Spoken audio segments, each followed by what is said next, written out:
Hello दोस्तों, स्वागत है आपका अपने यूट्यूब चैनल स्टडी डिफाइनर में।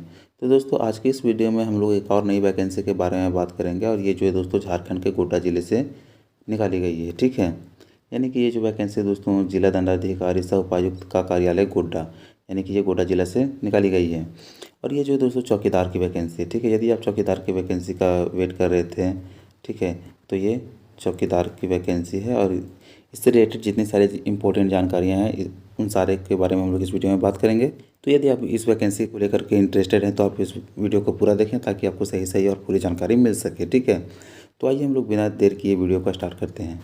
तो देखिए दोस्तों, सबसे पहले क्या है ना कि आवेदन प्राप्त की अंतिम तिथि यानी लास्ट डेट जो है वो 15/3/2024 है। ठीक है, तो 15 मार्च 2024 से पहले आप फॉर्म को फिलअप कर दें। और यदि आप लास्ट डेट का इंतजार करते रह जाएंगे तो आप हो सकता है कि आप इस फॉर्म को फिलअप ना कर पाएँ। ठीक है, और इम्पोर्टेंट बात दोस्तों कि ये फॉर्म जो है वो ऑफलाइन है। ठीक है, ये ऑफलाइन फॉर्म है, इसमें ऑनलाइन फॉर्म ये नहीं है। ठीक है, तो ये ऑफलाइन है, इस चीज़ को आप लोग को ध्यान रखना है। आपको जो है पोस्ट इसको करवाना पड़ेगा। ठीक है, यानी कि आप इसको पोस्ट से भेजना पड़ेगा, तभी ये जो है दोस्तों वहाँ पहुँचेगा और उसके बाद फिर आपका जो है आगे का प्रोसेस होगा। ठीक है, तो आप ये ध्यान में ना रहे कि ये ऑनलाइन फॉर्म है। ठीक है, तो आपको ऑफलाइन फॉर्म फिलअप करना है। अब इसमें देखिए जितने सारे इंपॉर्टेंट पॉइंट हैं उन सारे के बारे में हम लोग बात करेंगे। ठीक है, इसमें देखिए सबसे पहला क्या है कि पद का नाम बात करते हैं। ठीक है, तो यहाँ पद का नाम जो चौकीदार है इसको पहले ही हमने बता दिए। और रिक्त पदों की संख्या इसमें टोटल जो वैकेंसी हो 276 है। ठीक है, यानी कि 276 वैकेंसी खाली इस पोस्ट पे बहाली लिया जाएगा। ठीक है, 276 के यहाँ पे जो कैटेगरी वाइज में डिवाइड किया गया तो आप यहाँ से देख लेंगे। ठीक है, चलिए नेक्स्ट पॉइंट हम लोग आगे देखते हैं। ठीक है, इसमें देखिए अब इन सारे पॉइंट्स को यदि हम लोग एक एक पढ़ते रहें तो लेट हो जाएगा, तो आपको इस पॉइंट को आप अपने से रोक के पढ़ लें ताकि वीडियो लंबा ना हो और आपको शॉर्ट में जितनी जानकारी चाहिए उतनी जानकारी मिल सके। ठीक है, फिर चलिए नेक्स्ट यहाँ पे हम लोग देख लेते हैं शैक्षणिक योग्यता। ये इंपॉर्टेंट पॉइंट है कि शैक्षणिक योग्यता, तो आपका जो पढ़ाई है दोस्तों वो क्या लिखा है कि चौकीदार के पद पर नियुक्ति हेतु न्यूनतम शैक्षणिक योग्यता झारखंड राज्य के शिक्षण संस्थानों से 10वीं कक्षा उत्तीर्ण। यदि आप सिंपल क्या है कि 10th पास हैं, ठीक है, तो आप इसके लिए एलिजिबल हैं। आपको केवल केवल 10th पास चाहिए। यदि इससे आप आगे का पढ़ाई किए हैं तो भी कोई दिक्कत नहीं, लेकिन इससे कम है तो आप इसके लिए एलिजिबल नहीं हो पाएंगे। तो आपको क्या है ना कि कम से कम जो वो 10वां पास होना चाहिए। ठीक है, और उम्र सीमा का बात करें, यदि हम लोग आयु का बात करते हैं, ठीक है, तो इसमें आयु क्या रखा गया है कि अधिकतम उम्र सीमा जो है ये अनारक्षित यानी कि क्या है तो जनरल वालों के लिए कितना है 35 साल। ठीक है, और वहीं पे यदि क्या लिखा है कि पिछड़ा या फिर अत्यंत पिछड़ा वर्ग के लिए कितना है तो 37 वर्ष है। महिला महिला देखिए अब महिला में क्या है ना कि वो अनारक्षित है, पिछड़ा है या फिर अत्यंत पिछड़ा वर्ग है।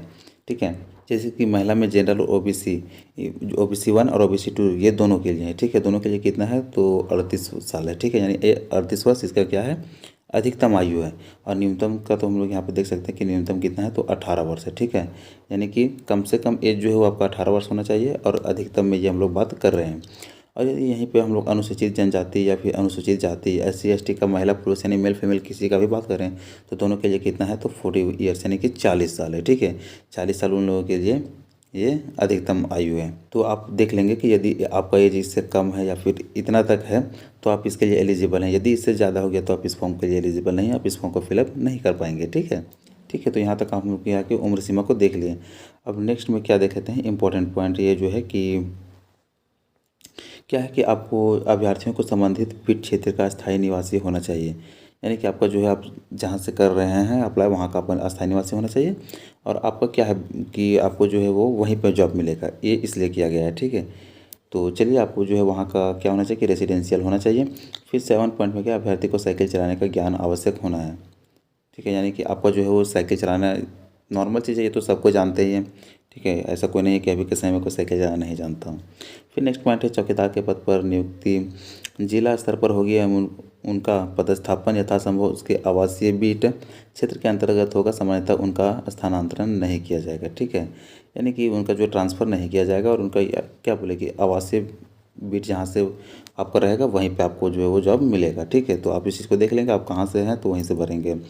फिर यहाँ पे हम लोग नेक्स्ट पॉइंट आगे देखते हैं। तो इसमें देखिए ऐसा इसमें क्या है ना कि फर्स्ट में आपका क्या है कि इसका जो प्रक्रिया नियुक्ति प्रक्रिया हम लोग देखते हैं। तो नियुक्ति प्रक्रिया में क्या है कि पहला इसका जो है 50 अंक का परीक्षा होगा। ठीक है, यानी 50 मार्क्स का परीक्षा होगा, जिसमें कि क्या है कि जिला से संबंधित समान ज्ञान पूछा जाएगा।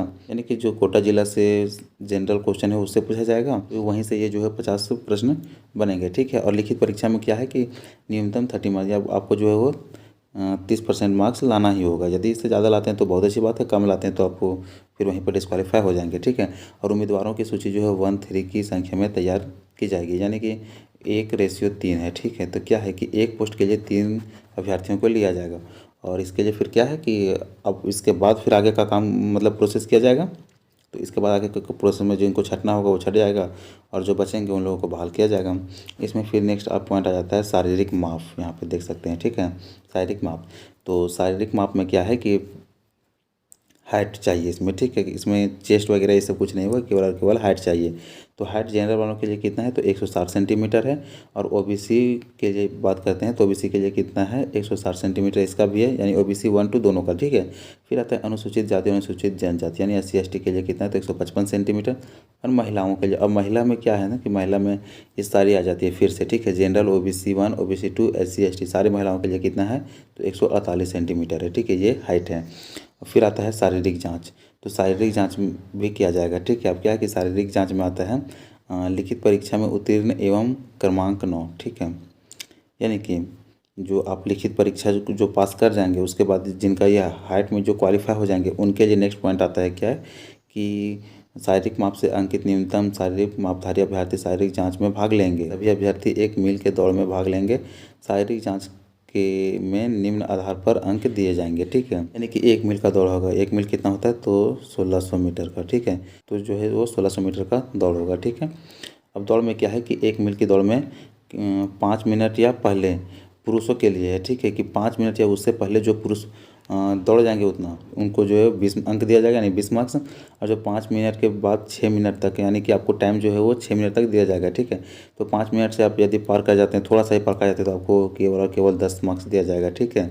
तो अच्छा होगा कि आप 5 मिनट में दौड़ जाए। 5 मिनट में दौड़ने के बाद आपको जो है वो पूरा का पूरा 20 मार्क्स मिलेगा। और इसी तरह हम लोग फीमेल में बात करते हैं तो उसमें क्या है कि 8 मिनट या पहले 8 मिनट या उससे पहले चल जाते हैं तो कितना है, 20 मार्क्स इन लोगों को भी दिया जाएगा। और यदि 8 मिनट से देर करते हैं और 10 मिनट, यानी कि 8 मिनट और 10 मिनट के बीच में जाते हैं तो आपको 10 अंक दिया जाएगा, ठीक है, यानी कि आधा मार्क्स दिया जाएगा, 50%। तो ये देख लेंगे, इसमें दौड़ भी जो है वो काफ़ी इंपॉर्टेंट है और 1 मील का दौड़ है, ठीक है। फिर चलिए नेक्स्ट पॉइंट पे हम लोग बात करते हैं। तो यहाँ पे सभी लंबा चीज़ें जो आपको चाहे तो पढ़ सकते हैं, ठीक है। फिर चलिए नेक्स्ट आता है मेधा सूची। तो इसमें क्या है ना कि इसका जो मेरिट बनेगा, मेरिट में क्या है कि लिखित परीक्षा में प्राप्त अंक का प्रतिशत एवं शारीरिक जांच में प्राप्त अंक के योग के आधार पर मेधा सूची तैयार किया जाएगा, ठीक है। तो इसमें क्या है ना कि फिजिकल और आपका जो अब में जितना लाते हैं रिटर्न में, इन दोनों को जोड़ करके आप मेरिट तैयार किया जाएगा, ठीक है। तो ये देख लेंगे, ये दोनों काफ़ी इंपॉर्टेंट है। फिर नेक्स्ट पॉइंट आ जाता है इसमें क्या है कि चिकित्सा परीक्षण नियुक्ति के पूर्व सफल चयनित अभ्यर्थियों के स्वास्थ्य की जांच की जाएगी, यानी आपका मेडिकल होगा। फिर चलिए इसका नेक्स्ट इंपॉर्टेंट पॉइंट क्या है कि वेतनमान, ठीक है।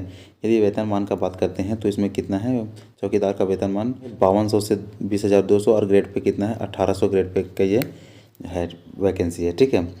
तो इसमें आपका देख सकते हैं कि वेतनमान 5200 से 20,200 रुपया है, तो इसमें सैलरी भी अच्छी है। फिर देखिए नेक्स्ट पॉइंट आ जाता है आवेदन करने की प्रक्रिया, ठीक है। अब इस पॉइंट पे जो हम लोग नेक्स्ट वीडियो में बात करेंगे, क्योंकि यदि इसी वीडियो में बात करें तो ये काफ़ी लंबा और लेंथी वीडियो हो जाएगा, ठीक है। तो इससे अच्छा है कि हम लोग फ्रेश नए वीडियो में बात करेंगे और उस वीडियो में हम लोग बात करेंगे कि आपको कौन कौन से डॉक्यूमेंट चाहिए, क्या क्या इंपॉर्टेंट डॉक्यूमेंट लगने वाला है और फॉर्म को किस तरह से फिलअप करना है, ठीक है। तो ये सारे पॉइंट को हम लोग नेक्स्ट वीडियो में देखेंगे और उम्मीद करता हूँ कि ये जानकारी आप लोगों को अच्छे से समझ में आ गई होगी। और यदि इसके बाद भी कोई डाउट रह जाता है तो आप हमें कमेंट करें और यदि वीडियो पसंद आए तो वीडियो को लाइक करें, चैनल को सब्सक्राइब कर बेल आइकन प्रेस कर लें ताकि इसी तरह के नए वीडियो का नोटिफिकेशन आप लोगों तक पहुँच सके।